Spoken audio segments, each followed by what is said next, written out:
Assalaamu calaykum. Maantay iyo mowduuc cusub. Dhalinyaranimada marxaladda dahabiga ah ee soo marta nolosha qof waliba ee yaraanta kaga badbaada mowdka ama geerida, yacni fursad iyo nasiib u yeesho inuu soo gaaro marxaladda shabaabnimada ama dhalinyaranimada. Waa waqtiga uu qofku maalgashanayo naftiisa uuna beeranayo mirihii uu ku intifaaci lahaay. Marka uu dhabarkiisu soo gudmo, jilbihiisu soo laabmaan, maskaxdiisuna ay gabto ama joojiso fikirka iyo shaqada. Waa waqtiga aad diyaarsan lahayd sahaydii aad kaga badbaadi lahayd marka dhinacaaga dhulka loo dhigo qabri mugdi ah, aysan kaga horreynin hooyo kugu xanaanaysa, aabbo kuu naxariista, walaal iyo saaxiib kugu weheliya kuna garab istaaga. Inta aynan u gudagelin muhiimadda mowduuceena maantay, waxaan jeclaystay inaan idinla wadaago qormo aan maalin aan sidaas u sii dheerayn meel ka akhriyay. Waxayna ahayd runtii qormo aad u cajiib badan. Wuxuu ahaa nin waayeel ah oo dabcan da ah. Waxa uu ka sheekeynayay amniyaadkiisa iyo hadafyadiisii nolosha intii uu dhalinta yaraa. Wuxuu yiri waxaan dhameeyay jaamacadda, waxaana aan gacanta midig ku qabsaday shahaadadeydii. Waxaan rajeynayay inaan helo shaqo wanaagsan oo ii qalanta. Wuxuu yiri way ii suurta gashay, waxaan helay shaqo wanaagsan ii qalanta, mushaar fiican leh, weliba aan ku qanacsanahay. Ayaan markii aan shaqeeyay waxaan ogaaday inaysan noloshu lahayn qurux haddii aadan helin lamaane nolosha kula wadaaga oo aad ku tiirsato. Wuxuu yiri way ii suurta gashay oo waxa aan guursaday gabadhii aan jeclaay. Ayaan kadib haddana waxaan ogaaday inaysan noloshu raaxo iyo dhadhan lahayn haddii aysan gurigaada ka soo baxaynin qaylada caruur yaryar oo ishaydu ay ku doogsato, qalbigayguna ku xasilo. Way ii suurta gashay oo wuxuu Ilaahay igu irsaaqay caruur yaryar, wiilal iyo gabdhaba leh. Weli waxaan sii jeclaa inaan helo guri weyn oo ay caruurtaydu si waasac ah ugu cayaaraan. Wuxuu yiri way ii suurta gashay iyaduna. Waxaan helay guri weyn, jirdiimo iyo derbiyo waaweyn leh, weliba leh beer ama xadiiqo akhdar ah oo cagaaran. Wuxuu yiri intaas weli waxaan sii lahaa hadaf kale. Waxaan jeclaa inaan arko caruurtayda oo waaweynaatay, guursadeen, shaqaysteen oo nolosha wax qabsadeen. Wayna suurta gashay. Caruurtaydii waa weynaadeen oo waxay noqdeen dad wax qabsada. Sidoo kale waxay dhaleen iyaguna ubad ay indhahaygu ku doogsadaan iyaga gadaashood. Taasi waxay ahayd hadafkii ama riyadii ugu dambeysay ee ii rumowda. Yacni intaas wixii ka dambeeyay xooggaygii waa uu yaraaday. Waxaan ku soo aruuray kursiga dadka shaybka ah lagu fadhiisiyo. Laakiin weli kama aanan quusan rajooyin kale aan nolosha lahaa. Waxaan jeclaa in aan Qur'aanka xifdiyo, laakiin waxaa qiyaama xasuusteydii iyo maskaxdeydii. Yacni waxba waan xifdin waayay gabowga awgiis.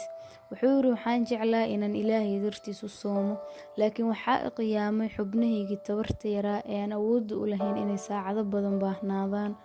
Sidoo kale waxaan jeclaa inaan u soo kaco qiyaamul leylka, laakiin waxaa qiyaamo bowdiyahaygii oo ima aysan celi karin, mana ku istaagi karin.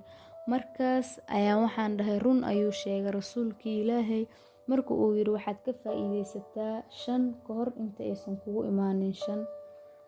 Waxaad ka faa'iideysataa dhalinyaranimadaada inta uusan ku haleelin gabowga iyo ama duqnimada.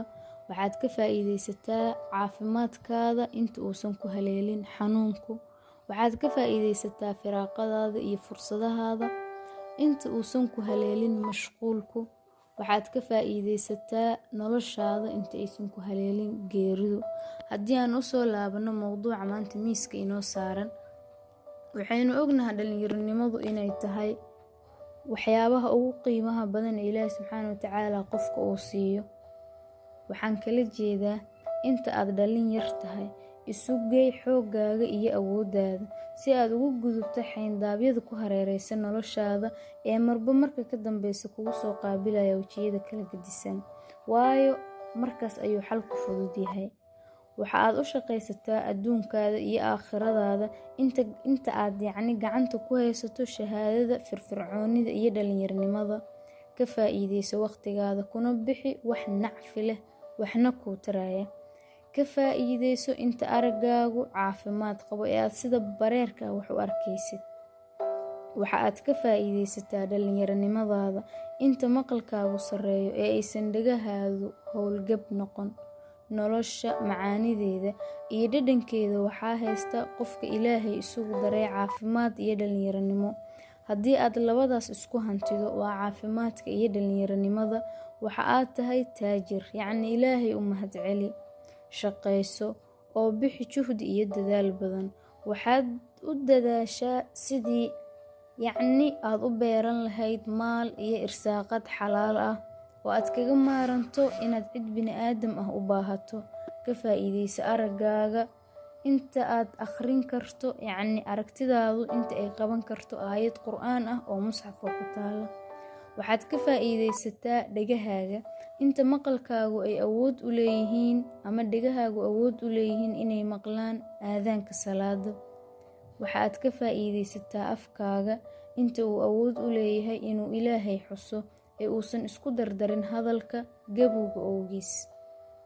Waxa aad ku dadaashaa xiriirinta ehelkaada, qaraabadaada iyo saaxiibadaada wanaagsan inta lugahaada ku qaadi karaan ee aadan u baahan inaad cuskato ul ama lagugu riixo kursi midna.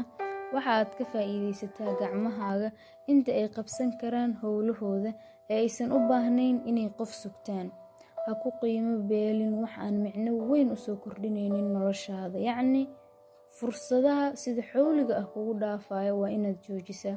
Waa inaad dayaca ka dhaaftaa waqtiga iyo fursadaha sida xawliga ah kugu dhaafa adigoo si maalayacni ah ku bixinaya waqtigaaga wax aan faa'iido adduun iyo mid aakhiro toona kuu lahayn.